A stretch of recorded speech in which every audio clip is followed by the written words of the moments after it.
ಇನ್ನು ಪರಿಷತ್ ಚುನಾವಣೆಯಲ್ಲಿ ಅಡ್ಡ ಮತದಾನದ ಹಿನ್ನೆಲೆಯಲ್ಲಿ ಜೂನ್ 23ಕ್ಕೆ ದೆಹಲಿಗೆ ಬರುವಂತೆ ರಾಜ್ಯ ನಾಯಕರಿಗೆ ಕೇಂದ್ರದ ನಾಯಕರು ಬುಲಾವ್ ಕೊಟ್ಟಿದ್ದಾರೀಗ. ಅಡ್ಡ ಮತದಾನದ ಹಿನ್ನೆಲೆಯಲ್ಲಿ ಜೂನ್ 23ಕ್ಕೆ ದೆಹಲಿಗೆ ಬರುವಂತೆ ರಾಜ್ಯ ನಾಯಕರಿಗೆ ಬುಲಾವ್ ಬಂದಿದೆ. ಬಿಜೆಪಿ ರಾಜ್ಯ ಉಸ್ತುವಾರಿ ರಾಧಾ ಮೋಹನ್ ದಾಸ್ ಅಗರ್ವಾಲ್ ರಾಜ್ಯ ನಾಯಕರಿಗೆ ಬುಲಾವ್ ಕೊಟ್ಟಿದ್ದಾರೆ. ವಿಜೇಂದ್ರ ಮತ್ತು ಆರ್ ಅಶೋಕ್ಗೆ ದೆಹಲಿಗೆ ಬನ್ನಿ ಅಂತ ಕರೆ ಬಂದಿದೆ. ಈಗಾಗಲೇ ಜೂನ್ 23ನೇ ತಾರೀಕು ಅಡ್ಡ ಮತದಾನದ ಬಗ್ಗೆ ಮಾಹಿತಿ ನೀಡಲು ಸೂಚನೆಯನ್ನ ಕೊಡಲಾಗಿದೆ. ಯಾಕೆ ಹಿಂಗಾಯಿತು ಅನ್ನೋದೇ ದೊಡ್ಡ ಪ್ರಶ್ನೆ ಆಗಿರೋದು. ಹೈಕಮಾಂಡ್ ನಾಯಕರಿಗೂ ಕೂಡ ರಾಧಾ ಮೋಹನ್ ದಾಸ್ ಅಗರ್ವಾಲ್ ಬುಲಾವ್ ಕೊಟ್ಟಿದ್ದಾರೆ. ಬಿಜೆಪಿ ರಾಜ್ಯಾಧ್ಯಕ್ಷ ಬಿವೈ ವಿಜೇಂದ್ರ ಮತ್ತು ವಿಪಕ್ಷ ನಾಯಕ ಆರ್ ಅಶೋಕ್ ಇಬ್ರು ಕೂಡ ಆನ್ಸರೇಬಲ್ ಆಗಿರುವಂತಹ ಈ ಬೆಳವಣಿಗೆ ರಾಜ್ಯ ಬಿಜೆಪಿಯಲ್ಲಂತೂ ಅಲ್ಲೋಲ ಕಲ್ಲೋಲ ಸೃಷ್ಟಿಯಾಗಿದೆ MLC ರಿಸಲ್ಟ್ ನಂತರದಲ್ಲಿ. ಸೊ ಹಾಗಾಗಿ ಹೈಕಮಾಂಡ್ ಕೂಡ ಬಹಳ ಗಂಭೀರವಾಗಿ ಪರಿಗಣಿಸಿದೆ ಈ ಬೆಳವಣಿಗೆಯನ್ನ. 3 ಅಡ್ಡ ಮತದಾನಗಳು ಆಗಿದೆ ಅನ್ನುವಂತ ಮಾಹಿತಿಗಳು ಸದ್ಯಕ್ಕಿದೆ. ಒಂದು ಮತ ಅಸಿಂಧು, ಈ ಎಲ್ಲದರ ಬಗ್ಗೆ ವಿವರಣೆಯನ್ನ ಕೇಳ್ತಾ ಇದೆ ಹೈಕಮಾಂಡ್. ಸೊ ಹಾಗಾಗಿ ವಿಜೇಂದ್ರ ಅವರಿಗೆ ಮತ್ತು ಆರ್ ಅಶೋಕ್ ಅವರಿಗೆ ಈಗ ದೆಹಲಿಗೆ ಬನ್ನಿ ಅಂತ ಕರೆ ಬಂದಿದೆ ರಾಜ್ಯ ಬಿಜೆಪಿ ಉಸ್ತುವಾರಿ ರಾಧಾ ಮೋಹನ್ ದಾಸ್ ಅಗರ್ವಾಲ್ ಅವರ ಕಡೆಯಿಂದ. ಸೊ ಅಲ್ಲಿ ಆನ್ಸರ್ ಕೊಡಬೇಕಾಗತ್ತೆ ಆಗಿರುವಂತಹ ಬೆಳವಣಿಗೆಗಳ ಬಗ್ಗೆ. ಈ ಬಗ್ಗೆ ನಾವು ಹೈಕಮಾಂಡ್ಗೆ ಕಂಪ್ಲೇಂಟ್ ಅನ್ನು ಕೊಡ್ತೀವಿ ಅಂತ ಈಗಾಗಲೇ ವಿಜೇಂದ್ರ ಮಾತನಾಡಿದ್ದಾರೆ. ಪಕ್ಷ ವಿರೋಧಿ ಚಟುವಟಿಕೆ ಅಂತ ಇದನ್ನ ಪರಿಗಣಿಸಲಾಗುತ್ತೆ.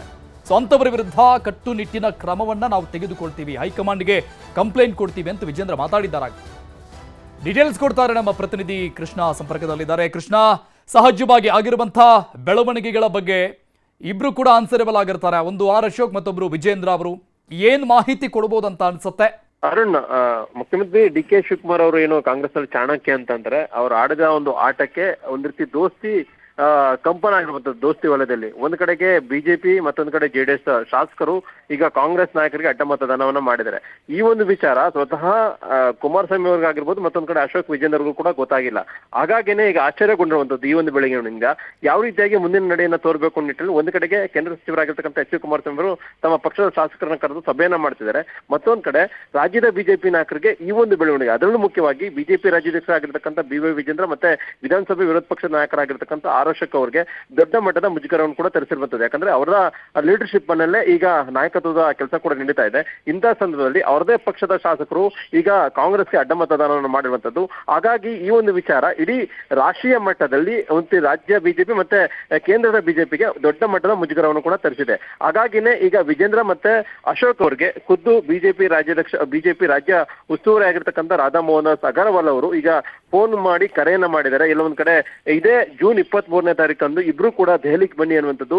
ದೆಹಲಿಗೆ ಬಂದ ಸಂದರ್ಭದಲ್ಲಿ ಇಲ್ಲೊಂದ್ ಕಡೆ ಈಗಿರ್ತಕ್ಕಂಥ ಬೆಳವಣಿಗೆ ರಾಜ್ಯದಲ್ಲಿ ಏನಾಗಿದೆ ಅದ್ರ ಬಗ್ಗೆ ಚರ್ಚೆನ ಮಾಡೋದ್ರ ಮುಖಾಂತರವಾಗಿ ಅವರಿಂದ ಒಂದು ವರದಿಯನ್ನ ತೆಗೆದುಕೊಂಡು ಅಂತಿಮವಾಗಿ ಅವರ ವಿರುದ್ಧವಾಗಿನೇ ಶಿಸ್ತು ಕ್ರಮವನ್ನ ಕೈಗೊಳ್ಳುವಂತ ಸಾಧ್ಯತೆ ಹೈಕಮಾಂಡ್ ಮಟ್ಟದಿಂದ ದಟ್ಟವಾಗಿದೆ ಅನ್ನುವಂಥದ್ದು ಈಗಿರ್ತಕ್ಕಂಥ ಮಾಹಿತಿ. ಯಾಕಂದ್ರೆ ಈಗಾಗಲೇ ಆರಂಭದ ದಿನಗಳಿಂದ ಕೂಡ ಇದೇ ಒಂದು ನಾಯಕರ ವಿರುದ್ಧವಾಗಿ ಅಸಮಾಧಾನಗಳು ಮತ್ತೆ ಹೊಂದಾಣಿಕೆ ಬೇರೆ ಬೇರೆ ವಿಚಾರಗಳ ಬಗ್ಗೆ ಕೂಡ ಚರ್ಚೆ ಆಗ್ತಾ ಇತ್ತು.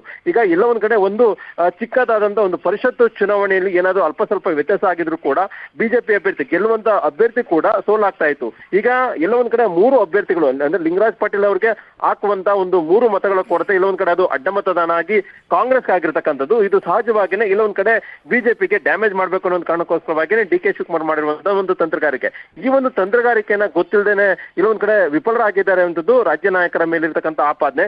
ಈಗಾಗಲೇ ರಾಜ್ಯ ಬಿಜೆಪಿ ಇಲ್ಲವೇ ಇದ್ರ ಬಗ್ಗೆ ಸಾಕಷ್ಟು ಚರ್ಚೆ ಆಗ್ತಾ ಇದೆ. ಒಂದ್ ಕಡೆ ರಾಜ್ಯ ನಾಯಕತ್ವದ ವಿರುದ್ಧವಾಗಿ ಹಿರಿಯ ಶಾಸಕರೇ ಅಸಮಾಧಾನವನ್ನು ಕೂಡ ವ್ಯಕ್ತಪಡಿಸ್ತಾ ಇದ್ದಾರೆ. ಮತ್ತೆ ಯಾವೆಲ್ಲ ಶಾಸಕರು ಅಡ್ಡ ಮತದಾನವನ್ನು ಮಾಡ್ತಿದ್ದಾರೆ ಅನ್ನೋ ವಿಚಾರವನ್ನ ಸ್ವತಃ ಕೆಲವೊಂದಷ್ಟು ಜನ ಶಾಸಕರು ಕೂಡ ಚರ್ಚೆಯನ್ನು ಕೂಡ ಮಾಡ್ತಾ ಇರುವಂತದ್ದು. ಇಂತಹ ಸಂದರ್ಭದಲ್ಲಿ ಎಲ್ಲ ಒಂದ್ ಕಡೆ ನಾಯಕತ್ವಕ್ಕೆ ಇಲ್ಲ ಒಂದ್ ಕಡೆ ಒಂದ್ ರೀತಿ ದೊಡ್ಡ ಮಟ್ಟದ ಏನಾದ್ರೂ ಒಂದು ನಿರ್ಧಾರವನ್ನ ಕೈಗೊಳ್ಬೇಕು ಅನ್ನೋ ಕಾರಣಕ್ಕೋಸ್ಕರವಾಗಿನೇ ಈಗ ಬಿಜೆಪಿ ಹೈಕಮಾಂಡ್ ನಾಯಕರು ಅವರು ವಿಜೇಂದ್ರ ಮತ್ತೆ ಅಶೋಕ್ ಅವರಿಗೆ ಬುಲಾವನ್ನ ಕೊಟ್ಟಿದ್ದಾರೆ. ಹೀಗಾಗಿ ಜೂನ್ 23ನೇ ತಾರೀಕಿಂದ ಏನ್ ವಿಜೇಂದ್ರ ಮತ್ತೆ ಅಶೋಕ್ ಅವರು ದೆಹಲಿಗೆ ಹೋಗ್ತಾರೆ ಅದು ಅತ್ಯಂತ ಮಹತ್ವನ ಪಡ್ಕೊಂಡಿದೆ. ಅದು ಏನಾದ್ರೂ ಬದಲಾವಣೆಗೆ ಮುನ್ಸೂಚನೆನ ಅವ್ರು ಕರೆದಿರುವಂತದ್ದು ಅಥವಾ ಅವ್ರಿಗೇನಾದ್ರು ಮತ್ತೊಮ್ಮೆ ಒಂದು ಖಡಕ್ ಎಚ್ಚರಿಕೆ ಸಂದೇಶವನ್ನು ಮಾಡಿ ಇನ್ನು ಮುಂದೆ ಈ ರೀತಿಯಾದಂತ ಆಗದೇದಂತ ನೋಡ್ಕೊಳ್ಳಿ ಅನ್ನೋ ಒಂದು ಕೊನೆಯದಾದಂತ ಎಚ್ಚರಿಕೆ ಸಂದೇಶವನ್ನ ಹೈಕಮಾಂಡ್ ನಾಯಕರು ಈಗ ಕೊಡ್ತಾರ ಅನ್ನುವಂಥದ್ದು ಈಗಿರ್ತಕ್ಕಂಥ ಕುತೂಹಲ. Arun, thank you Krishna details.